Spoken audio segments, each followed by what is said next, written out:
No, they're Lego Formula One cars. So Oh they came out a few man, months ago. So yeah, I got epic. Charles What's your Leclerc. favorite piece in your room? Oh, that's a good question. I think the Captain America shield, I think, probably it's probably the number one for now. My wife gave me that for our wedding a few years ago, so it's got a little bit of sentimental value too. Great gift, wife. Great gift. Well, it's awesome to meet you, Kellen. I've been a fan of yours for a long time, and I'm just curious to begin with when this project came your way, Desert Dawn, what was it about this character of Luke that really drew you in? Because I know as an audience member, there's a lot of layers to this guy, so must have been an interesting one to explore. He wasn't in the beginning, honestly. He was. I mean, so I've the script was there. I'd worked with Al Bravo, this great producer, on a movie called Do Justice, and I'd done that the year prior, and really enjoyed working with him and his crew. Saban picked that movie up, it released, and just a really great experience. And so I told Al, I was like, hey, if you ever come across a script that you think would be right for me, send it my way because I would love to work with you again. He was just super collaborative, and I appreciate that. And so he sent me Desert Dawn. Chad Law wrote it, great writer. But I felt like there was there was more to the script. And the story was all there, but I felt like the layers of the character and the relationships could be a little bit deeper. Or maybe it's when I read it, I saw myself playing Luke and I was like, I just had my daughter. I grew up with all boys. So having a daughter just makes you think different. And when I read the story about Luke's sister, I was like, ooh, and maybe I was just fresh in having a female, innocence in my life as you would if you had a younger sister. Little elements that you can throw into the script and in nice touching ways. And so chatting with Al and Marty and just giving them my 2 cents, like, hey, I think this, I like this. What do you think about this? They were great. They were like, yeah, love it, love it, love it. And it's like, cool. So the script really turned into what you see in the movie. And Marty was fantastic to work with. Just such a dude, so easy. I really enjoy working with directors who know what they want and know how to get it, versus figuring it out. So he was just really well prepared and just easy to work with. And then when things wouldn't work out, right? Like even the last scene or climax where Chad, Michael Collins, and again, we worked with some really great actors in this movie. Cam and Helena, um, Nico's in there, Chad. It was just really enjoyable to have that. And then you have this scene where Chad's supposed to throw Helena off the roof of this big skyscraper, this building. That's what Chad wrote. And obviously, sometimes you just don't have what's in the script, so you have to pivot. And so this building we had, we couldn't shoot on the roof because it just would have looked terrible and it was dangerous. So we had only 2 stories, and that's not scary to see the floor only 20 feet up. Like, oh, I'm gonna threaten you, Luke. It's like, no. So we had to get with our DP Brandon, and we had to get really creative with the angles and how he shot. But it's that collaborative process that really I find super enjoyable. And I love what I get to do. But when you get to work with super easygoing people, talented people, problem solving people, it really, and you have to be in these sort of independent movies where you don't have a lot of time. You can't take a million takes like we could during Breaking Dawn 2.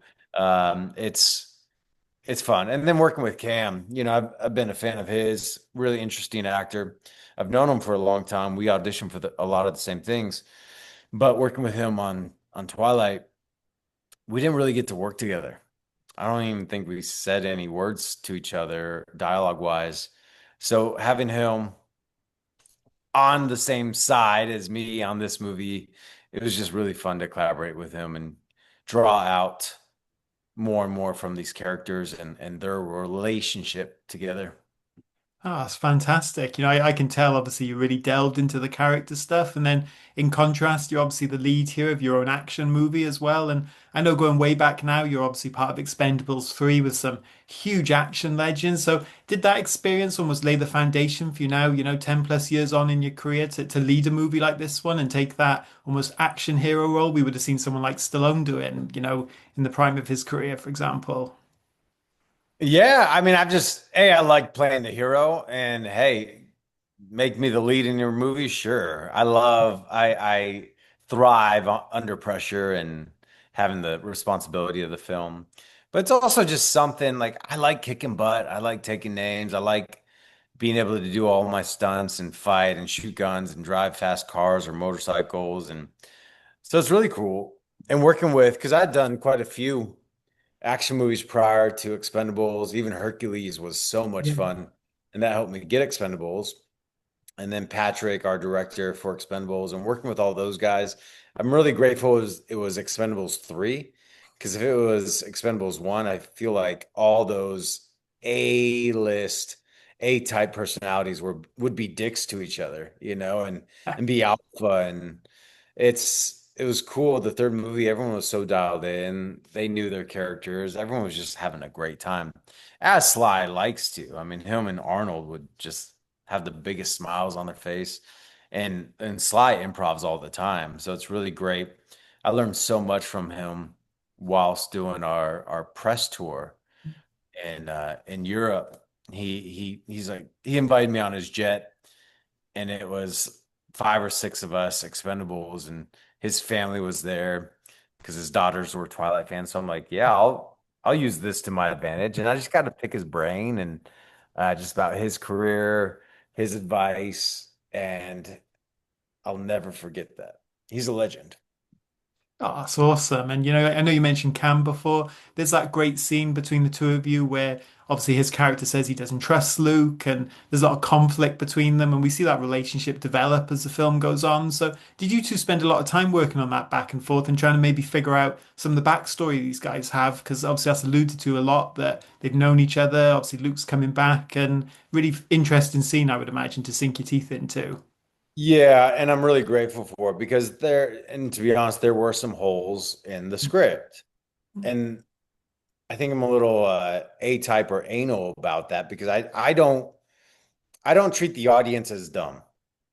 I treat them as very smart. And so when something isn't clicking for me as it's like the producer hat on, I'm like, we got to find a solution for this. For example, in the script, we had Cam's character in the beginning pull up to the crime scene, and then Luke pulls up, and Cam comes out and says like, you know, take your time, Luke, or whatever. And that's just how it's written to show that Cam's character, just was he's maybe better for the job. And I'm like, that doesn't make sense. My character was sheriff in LA in a big, big city. He's learned stuff. He would have been fired if he is on top of his game. And even coming down to the wardrobe, like wardrobe wanted me to dress the same as Cam. Um, and I'm like, I would be different, right? It's like I grew up, we had a farm in the Midwest in Iowa. My mom's there currently. And she's from the Midwest. You move anywhere to a big city, you bring the big city home. And people look at you like, whoa. It's like I remember bringing Ed Hardy back to Arizona, and Arizona was always like 5 years behind. And so I'd bring all this cool stuff over, and people like, whoa, that's cool. And then 5 years later, like it was big over there. And I grew up in Arizona, but my grandparents had the farm in Iowa. And so even the clothes, so I changed up the clothes and they were great. Because you only have like a set amount of clothes to pick from, and they can always get you more. But it was great to talk with Cam, be like, hey, I want to push mine more clean, long sleeve button down, more formal. And he's like, great, I'll push it the other way, more laid back and sleeves rolled up. And then even in the scene where we pull up to the crime scene, I was like, hey, I my character takes this very serious. How about I'd like to pull up, I'd like to get there 5 seconds before you. So it already shows, because you get the call in. I'd go if I'm the town sheriff day one, like I want to get there as soon as possible. So it's really great to talk and create that tension even right there. Right. So like, ugh, look at this guy. He comes back after 10 years and he even beats me here, or like he shows up, he's actually doing his job, like just how much more annoying that is to start off that relationship versus if Cam's character beats me there already, then he's already the leader. It's just makes sense that he should be the sheriff. So it's little nuances like that working with Cam, and I'm grateful. Even in that scene where we were talking about, he doesn't trust me. We rewrote some stuff, took some stuff out. Sometimes silence speaks louder, and so it's really great to work with someone who's not just saying his lines and goes back to his trailer. So.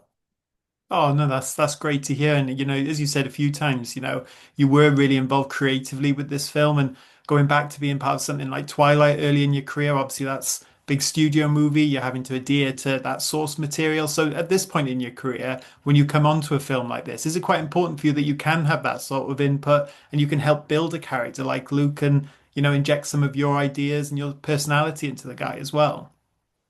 Yeah, it's not. Look, there's different scenarios. I mean, every movie's different. Yeah, for You work sure. on you work on a Clint Eastwood movie. He has those characters thought out. And like you just step in and like the work's already done. Like he's been. I try. Like, hey, you want me to say that line, even if I don't get it? I know you get it, and it's going to be a masterpiece when you see it. Or Ron Howard, right? Like you just trust him. Um, uh, yeah, it's just and then there's other ones where like some people like Chad Law writes a lot of scripts. He's not just working on one script and making it a masterpiece. He writes a lot of fun action movies. I've done a few of them, so it's really great. And he knows his process. He's like, I'm just pumping these out, and hopefully one of them gets made once a month. And so you get that, and you get to add to it. So it's like making a cake. You get to choose your own frosting in a way, and so it's really great. That's why I go back to Al, our producer, who's just super invitive of, yeah, you have ideas, let me know. And so he has a good head on his shoulders story wise too. So I like throwing Kellen in there, and I try and bring Emmett into all my movies when I can. But there are times where you just like it's already there. All I have to do is show up and say the line and do it with the intention that the character and story says. There's nothing that I can add or should add because it's already beautiful.